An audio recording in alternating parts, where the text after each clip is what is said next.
is on, or I hope. can you hear me? Yes. Okay. I see it. So, hello, Maciek. How's it going? It's fine. We have nice weather, but the wind is gone. Yeah. And what will you do with no wind here? I will drive to the other side. Today it's windy. On the other side, really? Yeah. Okay. Yeah. And if not, you can always go surfing. And if not, there's the gym. If not, you go to one of the many restaurants. This place is good. I like this place because you're never really bored. But Matteo bought a house here. You will also buy a house here? Matteo bought a house before COVID, when you could get them for cheap, yes. at a good price. Actually, he got one, and then it rose in price and renting and this and that he could get another one. Okay. So he's well, I shouldn't probably be telling other people's lives so much. No. But is it? Let's say that I didn't before COVID.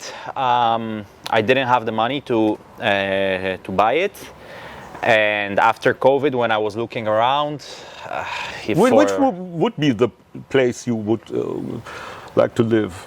I mean, Poland is great. You know, it's home, and I like it, and we still get good conditions, and I love the people, and I have a lot of projects, let's say, started there. So that's one. But the other one would be here, yeah, for sure, because it's really chilled and it's a nice little town. You have stuff to do. You can go surf every day on the other side.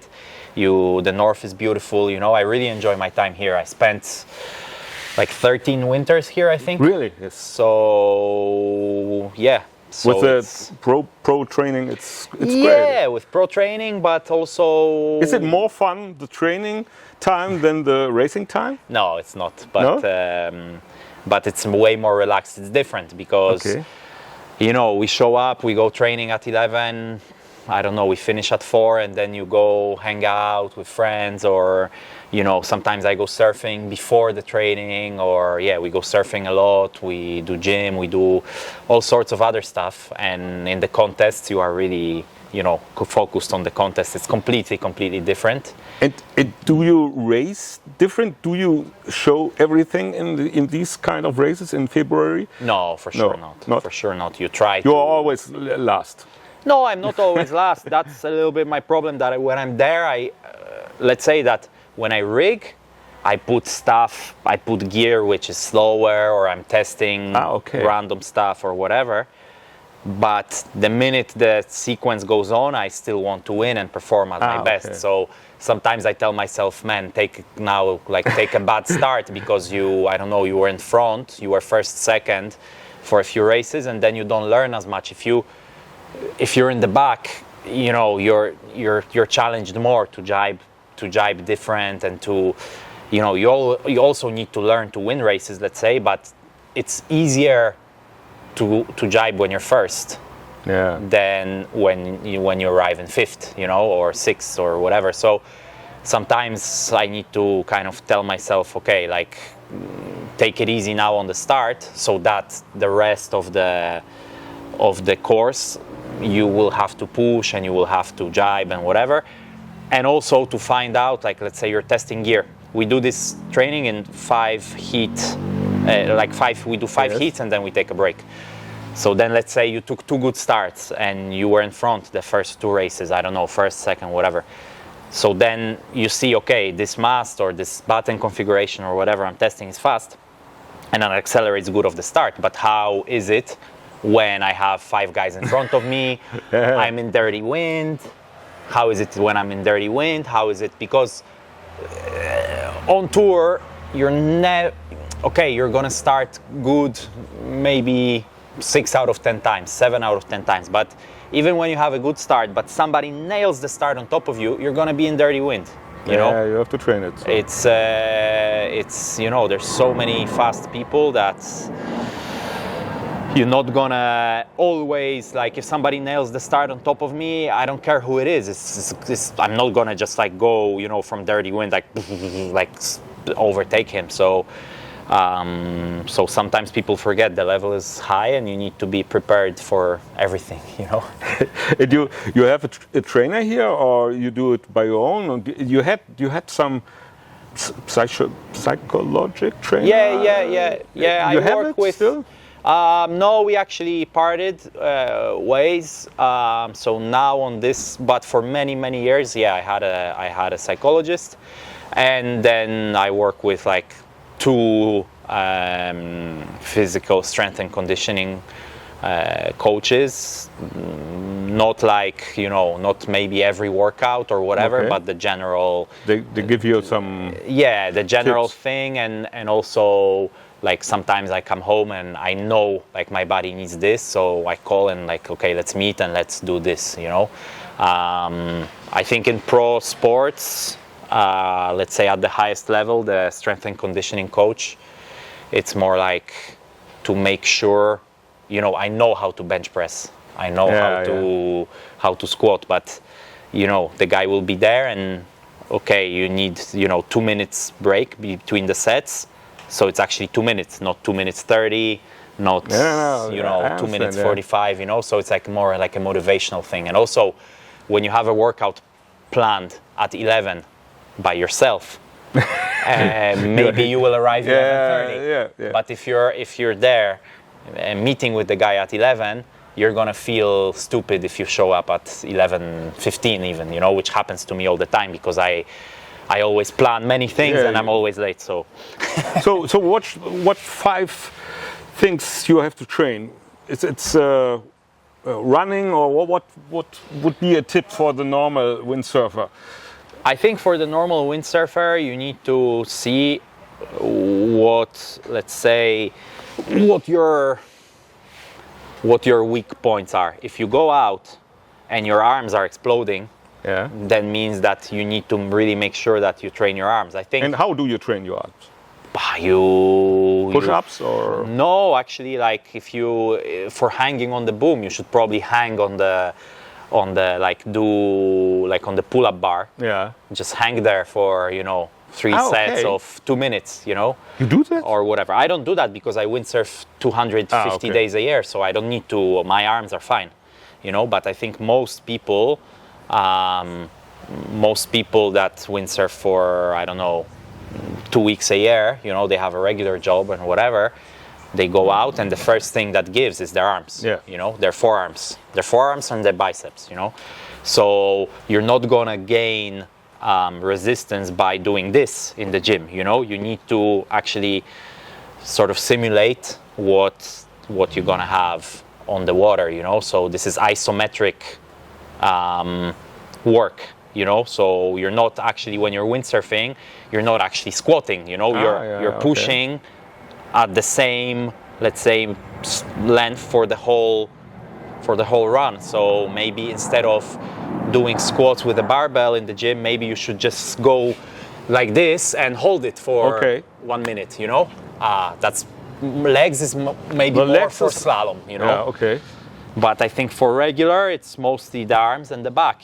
So make sure that you have some resistance in there. So hang on the pull-up bar, or maybe you can do a pull-up, stay here for as long as you can. It's probably going to be like 20 seconds or whatever, and then go down and then stay like that for another minute and a half or whatever. Because what is the run you're going to do? It's probably going to be 1 minute and a half. So, so these kind of things, which nobody actually does, like windsurfing specific training. And I found it so hard. You go in the gym, you have all the stuff there, and you go on the water and you think you have done nothing. Exactly, because you do stuff, because most of the programs for the gym are made to make your body look good. Yes, to have nice muscle definition, and this is also why windsurfers, we don't look like bodybuilders. Because but when you're on Sylt, you get so many girls. There's no problem. Not anymore now. Not anymore. Why? I have a fiance now, so sorry. Yeah. Okay. But the others. But for sure the young guys. This is the money. The money. You have so much money then. And this is definitely not the case. Oh, okay. No, I think it's mostly the guys from the Caribbean or from Brazil or from the Canaries. Tanned. you know, all the girls in Silt, they are, you know, white and blonde. I mean, white meaning like no sun, you know, because it's already in October. Yeah, so there's never sun on Silt. Yeah. Actually, yeah, I saw now they had the German championship was like 15 degrees. And because I was only missing the snow there. Yeah, exactly. Looked so horrible, really. Yeah, it's so but funny. there was wind. There was wind and there were waves and, you know, it was classic Silt experience, you know. So... And for the legs? Yeah, for the legs, I mean... Do you bicycle then? Or? No, I mostly gym and windsurf. To be honest, I mostly gym and windsurf. When I did IQ foil, I did a bit of rowing as well. I run a little bit with my dog, but like super easy, just to wake up, you know, more instead of coffee, I go for a run, you know. And biking I do for fun, because now I live next to some hills, there's a bike park, I go downhill, you know. I go downhill, it's good adrenaline, it's really fun. But for training, mostly gym and windsurfing, but the gym, let's say that when I did my clinic for the Defiwind, I did a program for the guys because I knew that Defiwind is in May, so they probably would not windsurf for the last, you know, it's 5 months. It's a really big problem for all the amateurs. Yeah, so you need to basically think what kind of isometric hold exercises you can do. So for the arms and for the back, do what I said on the pull-up bar. For the back, then you can do the same, hanging like with your legs on something, you know. So put a fit ball, for example. Put your legs like this, and then do the same lying down. So you hang like this. like windsurfing. Yeah, and then hang on the arm straight. Then you really have to, for your back not to hurt while windsurfing, you should strengthen your core. So any type of core stability exercises. So, plank is really a super basic one, yeah?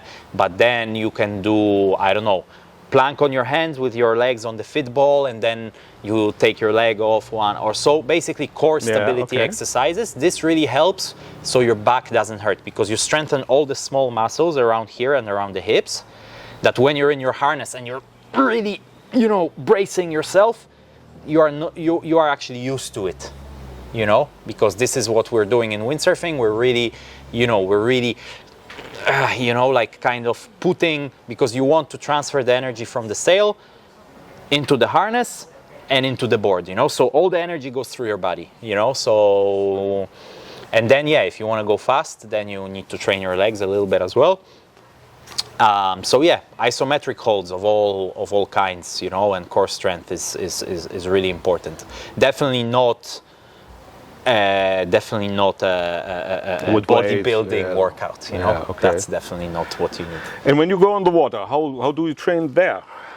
Would you go for 1 hour, 2 hours on the water, or you make it short trips? I mean, again, like this is really specific for what we do in slalom, because most of the day I probably spend like 50% of my sessions testing equipment, whether that be for myself for racing or for New Pride and JP for next year development. Then probably like 30% would be race training, so starts, racing simulations, jibing and whatever, and probably only like 20% is just going sailing, just doing kilometers, just doing jibes. Like for example, if you're alone, a really nice thing is take your watch, like the best is a start watch with these big digits, put 5 minutes on the watch, start it, and do a jibe every 30 seconds. That forces you. That forces you to do the jibe, not in perfect water, perfect wind. That forces you to do the jibe right there and there. It's kind of expert jibe training, you know. So I do every 30 seconds, and then I go down to every 20 seconds. Every 20 seconds is really like like this, like a cardio, you know, because you do a jibe, you hook in, and then like you go for, I don't know, 9 seconds, and then you need to go again. And if you mess up that first jibe, and you need to pump onto the plane, then it takes you, you only are hooked in for maybe 3 seconds, and then you need to go again. So when I'm alone, really alone, and so I do that. So my training is really specific, but for amateur windsurfers, I would really recommend to go and first of all tune your equipment, because many guys, they go and they just sail for 2 hours and they don't change anything, and they are really tired, from the equipment, because I don't know, the harness line is in the wrong place, so they compensate with strength, the arm, with the arm, and then the arm hurts, so do 8 runs, come back and think, okay, what is wrong with the equipment? My board is sticky, put the mass track back, actually my front foot is falling out of the foot strap, okay, make it tighter, the foot strap, or I'm pulling with the arm, probably I need to move the harness line, or the height of the boom burr. The height of the boom, or like the sail is really twitchy, probably I out-hold the sail. Sometimes I walk down the beach here or any other spot, like amateur spot, and probably 80% of the equipment has not enough downhole tension and has too much outhole tension. This is like really, really, everybody does this mistake. But this is so, it's so hard. Nobody tells you. You are on the beach, you think, okay, I rig it, and more, or no, I break the mast, and Yeah, but first of all, the masts, they don't break anymore. Yeah. This is 90s or early 2000s that the masts are breaking, Then you have these markers on the sails. You are right. In Nil Pride, in Duotone, I think in 0.7, in Severn, I'm not sure, but you have these markers on the sails that,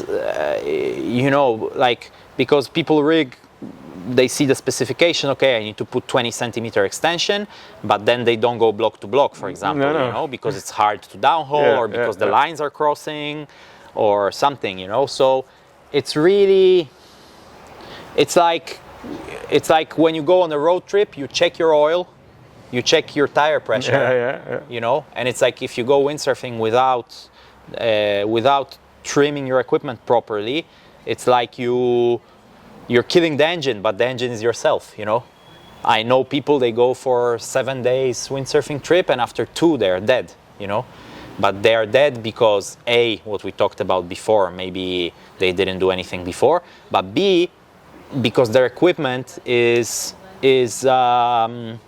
they're using so much, let's say, effort to go windsurfing, and I think this is also a little bit the fault of the windsurfing industry, which is also, I'm a part of it as a sponsored rider, that we need to educate the people more, Sometimes I go around the beach and I'm like, put more downhole or do this, you're gonna have a much better time on the water, and most people do, and then they're really happy, and then they're like, whoa, I can windsurf effortlessly for longer. You have been on 0.7, you have been on other brands, now you're on iPride. How big is the difference between these brands? Not only these brands, but all the brands. I think these days, generally windsurfing equipment is really, really good. Okay. I think a lot of people, we are wondering why we are maybe not selling as much as before. It's big part of it is that the equipment is good and it lasts. People are complaining, the boards are, I don't know, crappy or whatever, but most people hold the board for 10 years, before they change it. So the equipment is really good.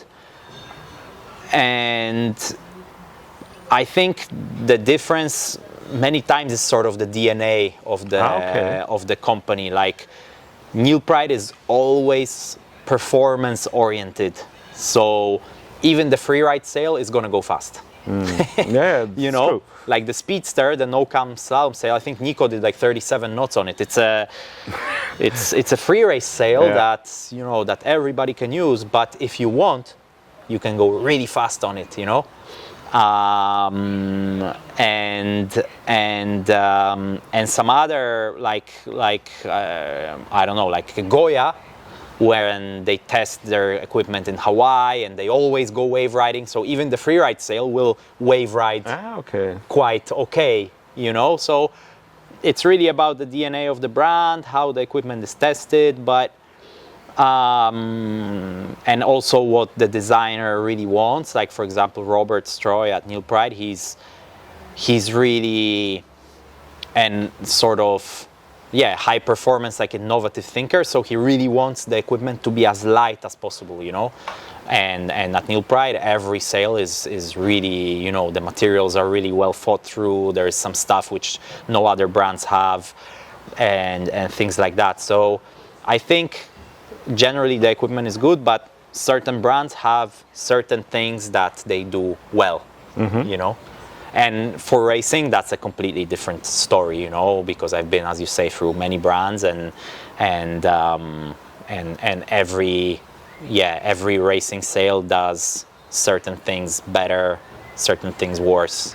But this is very good for Pride. You can tell the secret of 0.7. You can tell every secret. You get the deep insights of the brand. For example, this is a really good point, because like before I was on Challenger, which is a sail that is, let's say, very fast and high end, but let's say it's not the easiest sail for handling, and it doesn't have so much low end, you know.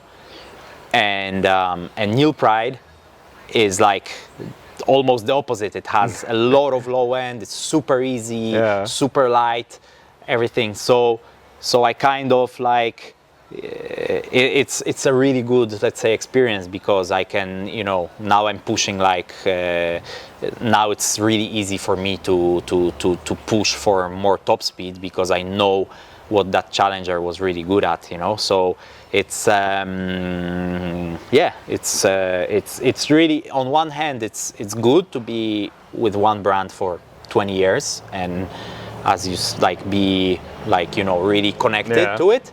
But on the other hand, as you say, I can really understand, my understanding of the equipment and working with different designers allows you to really get that knowledge sort of really full. Now it makes sense why I was jibing and the Neil Pride guys were always catching me out of the jibe. Okay. Now I understand. You're like, okay, this is why, you know.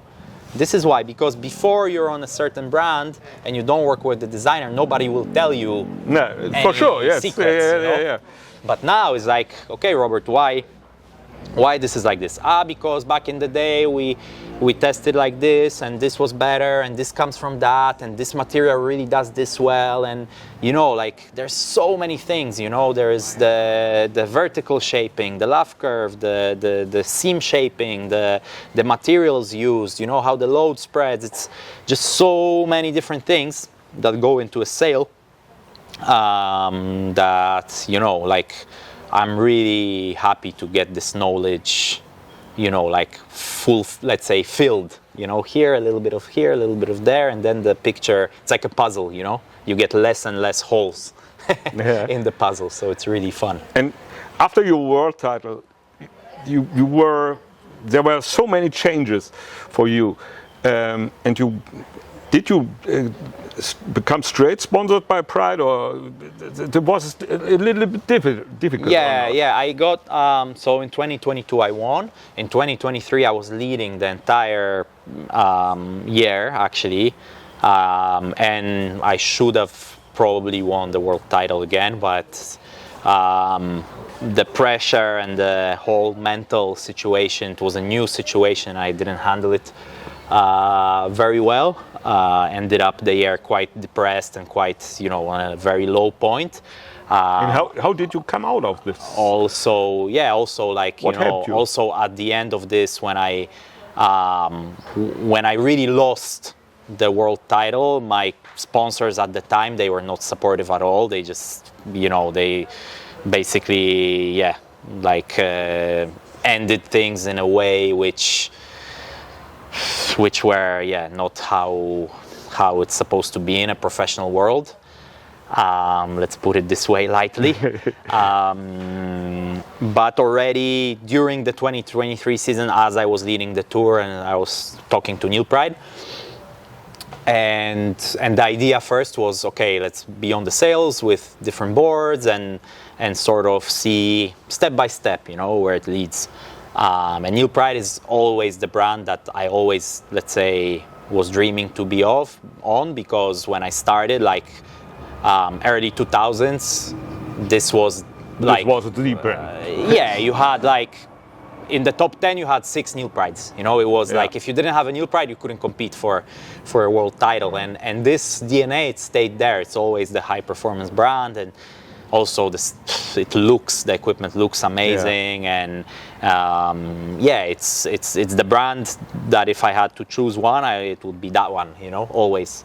And so I was really motivated to go on, and then I did 1 year without a board sponsor, which I thought is going to be super fun, because I'm going to test all these boards and choose and whatever, but in the end it ended up not so great, because some boards were hard to get, and because I actually wanted to do like a YouTube series, like testing all the boards, and being really honest, because every time you read in the comments, you're sponsored by this or this brand, so you're not honest and whatever, so I wanted to do like a sponsor, like it was the title of the presentation that I was sending to brands was sponsorless, and to kind of, like the one that would win, I think would have a huge incentive, but they were really worried that everybody knows that I'm a really honest person, that I'm, let's say, if I don't like something, I say straight, so they were really worried that I'm gonna just talk shit about the equipment, which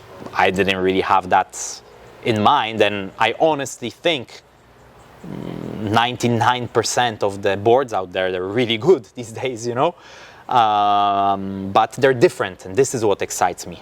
This does this really good, this jibes really well, or enters the jibe really well, that one exits the jibe really well, that one planes like amazing, that one rides really high, that one rides really low but rides on the rail. And I could give the people a lot of knowledge, with that YouTube series, but the brands didn't really want. So then kind of plan B was, okay, let's test at least for racing.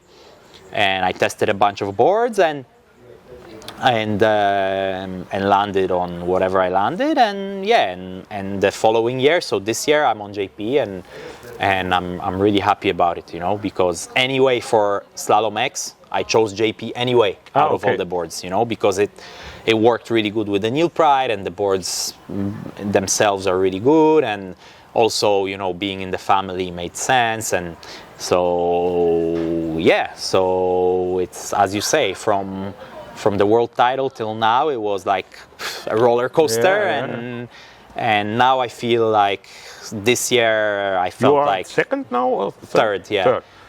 This year I feel like new beginning, and I have a lot of motivation, and I feel really young. I don't feel like a guy 3 years after his world title. I feel like a guy a year before his world title, you know what I mean? I feel again like sort of really rejuvenated and hungry and motivated, and I think it shows, let's say, in my sailing, that I'm really hungry. I take a lot of risks. I kind of race the way I raced in the past, so I'm really happy to be where I am now.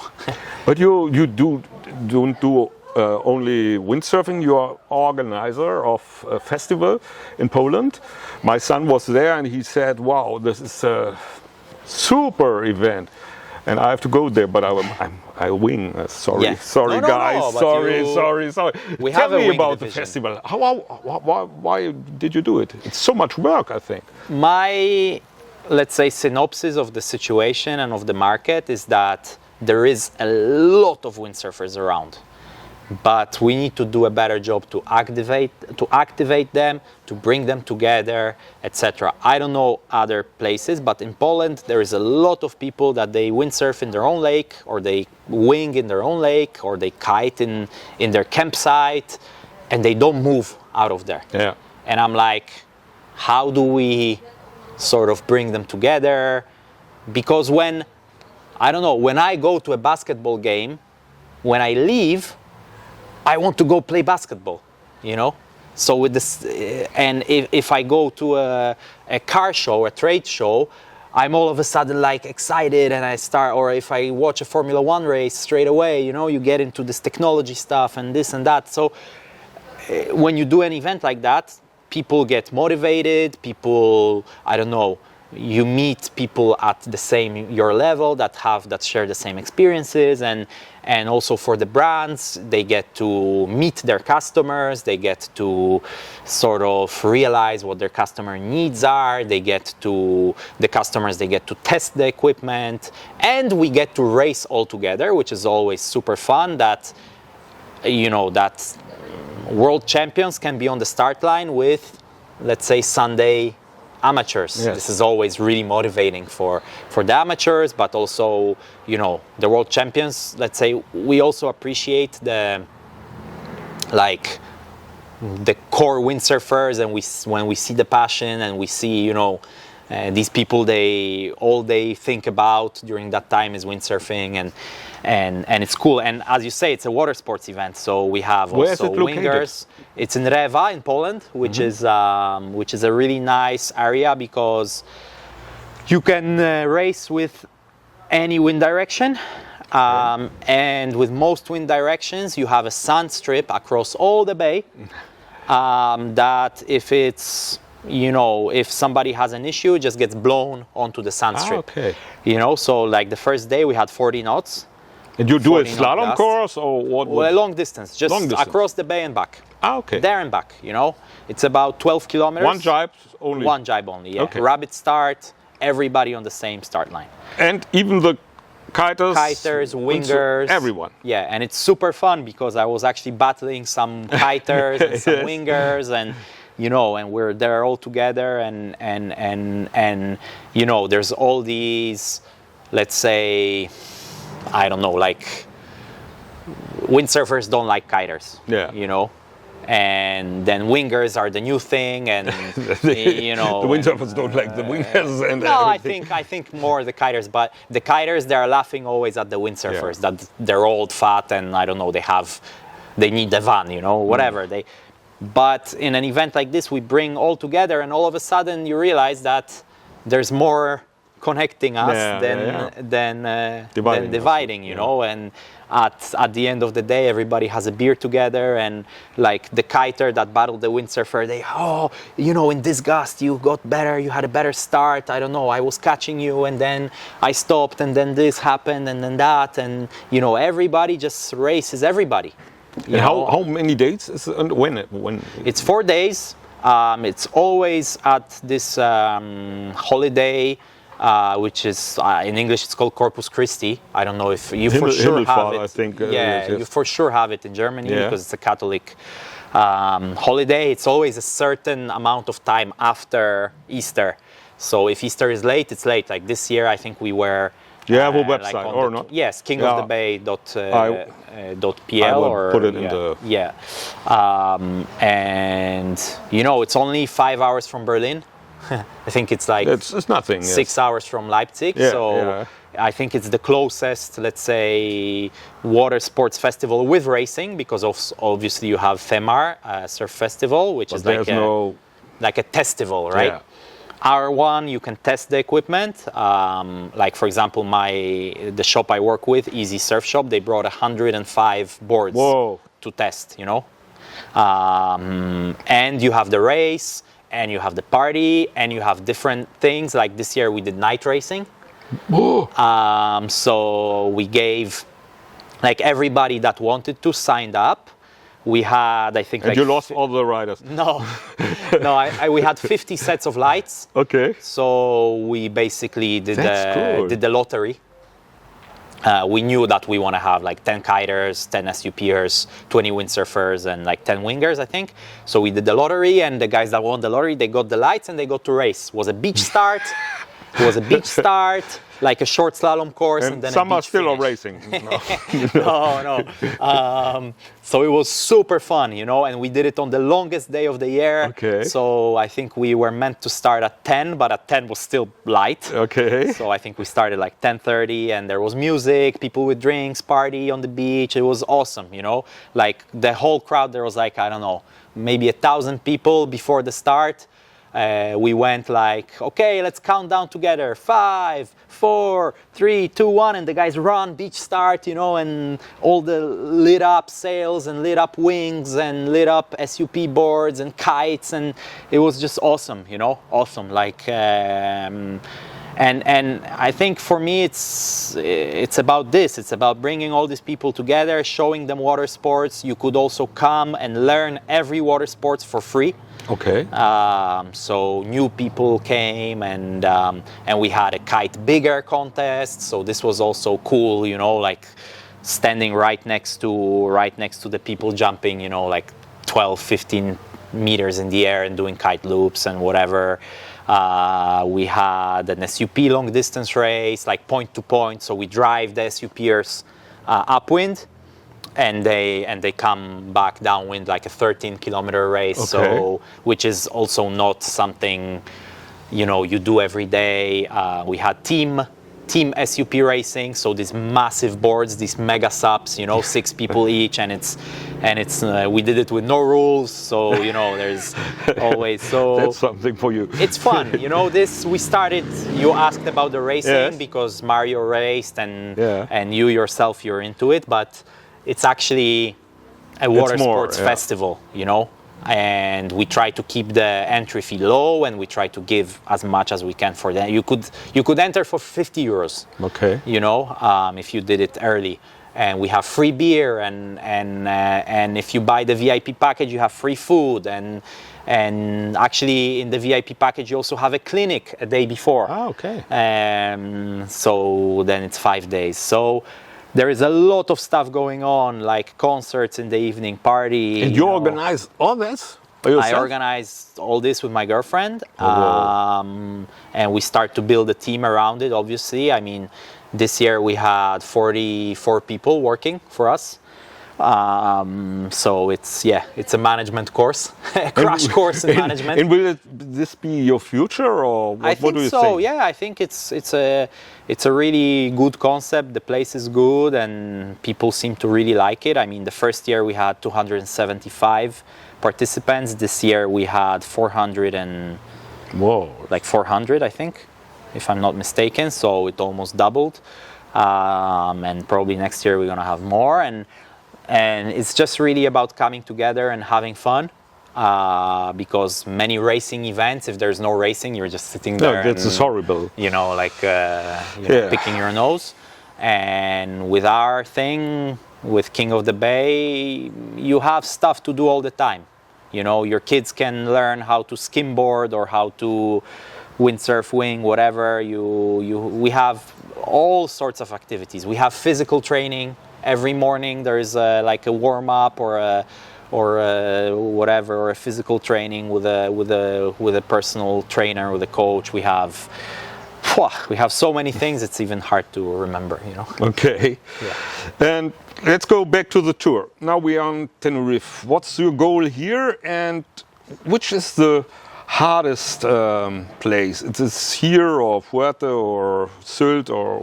Every place has its challenges, Fuerte, it's, let's say, hard because every day you don't get a break, let's say. Okay. You just race 5 days, boom, boom, boom, boom, boom, boom, boom, and you're focused and you need to be on all the time, You cannot switch off, you cannot. A place like Sylt, the challenge is to switch off, for example. Yeah. That when you don't race, you have 5 days nothing, and then. And then you need to go to the beach and switch it on again and be focused and be on it. At this level, it's mostly mental, because you're all fast. We start the contest in 2 days. I'm not going to improve my speed or my jibing in 2 days, but I can be sharper, I can execute better, I can focus better, I can, these type of things, the amount of risk you take, To win, you need to take a lot of risk, but it can come back to bite you in the ass. So it's this thing between, like, let's say consistency is here and winning is here, and you need to be somewhere, right. But do you really think now I will go risky and now I will go not so fast? I try not to think. I try to just do things automatically, and that's when I'm at my best. Yes. But of course, sometimes you have certain situations where you know that you just get a result, just get something decent, get a fourth, get a ground where you build a house, and then when you can afford the discard, maybe you push, but to me mistakes always happen, and I generally am the type of sailor that risks a little bit more, and that sails a little bit more aggressive. And this suits me, this suits my mind, because my mind is also, really, there's a lot of things going on and stuff. So other people, they are much more, like calm and so this is, I think at this point it's mental, and the challenges you mentioned, they're mostly mental. It's rare that I go out and I get surprised by the conditions, or I'm on the wrong gear, or whatever. After 15 years on the professional tour, after doing this for such a long time, I don't think you get surprised much anymore, but the execution still needs to be there, and dealing with some bad situations that will happen. Somebody will crash into you, you will get a worse start. I don't know, you will face some adversity, and how do you come back on the next elimination, on the next heat, So everything has its challenges, everything has its different conditions, and your gear, your body type, your suits something better or worse, and you just need to deal with it, and whoever deals with it best wins. And how many boards and stuff you bring here? Here I just bring, we can register 2 boards, so I bring 4, like double, I have spares. Okay. And then we can register 3 sails for Slalom X, so I bring 6, I have doubles of everything. And then I came here already like in the middle of June to train, and I brought all my gear. So I had a lot of masts to test, I had a lot of fins and whatever, so I rented a van for the entire time, and I just, I have a van full of gear. Which doesn't mean I use most of it. I don't use. I pick my racing board, I pick my racing sail, I pick my racing mast and my racing fin, and this is what I use. And then for training, I would use some other stuff. So I think I wish you much luck. When will it start? At 10 o'clock tomorrow or no? I think the Friday, so the 1st. And the 2nd, they don't really look like there should be much wind. I think from Sunday, 3rd of August, I think there's a good chance we will race. So fingers crossed, yes. and see you on the beach. Thank you for this interview. Yeah. Thank you so much. Thank you. Okay.